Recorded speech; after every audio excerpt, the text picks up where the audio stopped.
நாம் இப்போ இந்த வீடியோவில் முருங்கைக்காய் பலாக்கொட்டை அவியல் எப்படி பண்ணலாங்கிறத பார்ப்போம் வாங்க. இதற்கு முருங்கைக்காய் எடுத்துக்கோங்க. பலாக்கொட்டையை உப்பு தண்ணீர் சேர்த்து குக்கரில் ஒரு விசிலுக்கு வேக வச்சு எடுத்துக்கலாம். வேக வைத்த பலாக்கொட்டையை தோல் நீக்கி நறுக்கி எடுத்துக்கலாம். முருங்கைக்காயும் தோல் நீக்கி நறுக்கி எடுத்துக்கோங்க.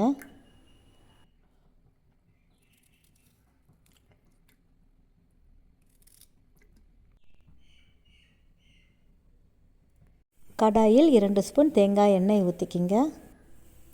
கடுகு, உளுத்தம்பருப்பு, கருவேப்பிலை தாளிச்சிக்கிங்க.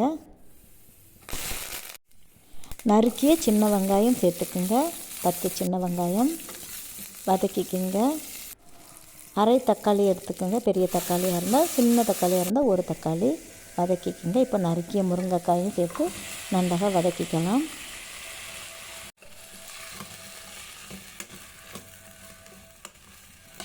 வதக்கிய முருங்கைக்காயில் இப்போ நம்ம தண்ணி சேர்த்துக்கலாம். தண்ணீர் சேர்த்து மஞ்சள் தூள் சேர்த்து மூடி போட்டு வேக வச்சுக்கிங்க.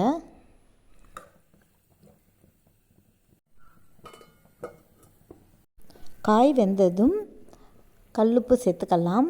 அவியலுக்கு தேவையான அளவு கல்லுப்பு சேர்த்துக்குங்க. புளி கரைசல் சேர்த்துக்குங்க. இப்போ நம்ம வேக வச்சுருக்க பலாக்கொட்டையை சேர்த்துக்கலாம். சேர்த்து நன்றாக கலந்து விட்டுக்குங்க.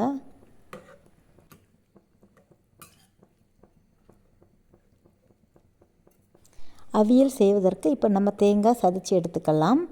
1 கப்போ அல்லது 1.5 கப்போ தேங்காய். உங்களுக்கு தேங்காய் அதிகமாக போட்டால் மிகவும் ருசியாக இருக்கும்.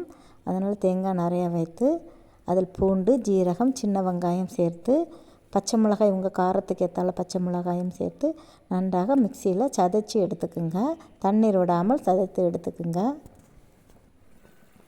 முருங்கைக்காய் நன்றாக வெந்ததும் தேங்காய் சதைத்து வைத்ததையும் சேர்த்து நன்றாக மிக்ஸ் பண்ணி கலந்து விட்டுக்குங்க.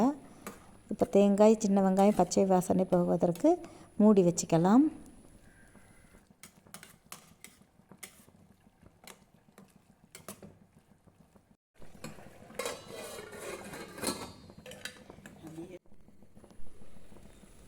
மிகவும் மணமான முருங்கைக்காய் பலாக்கொட்டை அவியல் ரெடி.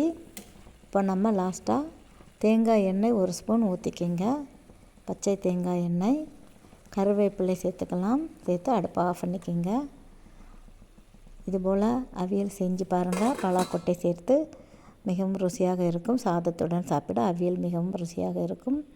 என்னுடைய குக்கிங்ஸ் வீடியோஸ் உங்களுக்கு பிடித்திருந்தால் ப்ளீஸ் சப்ஸ்கிரைப் பண்ணுங்கள், லைக் பண்ணுங்கள், ஷேர் பண்ணுங்கள், கமெண்ட் பண்ணுங்கள். தேங்க்ஸ் ஃபார் வாட்சிங்.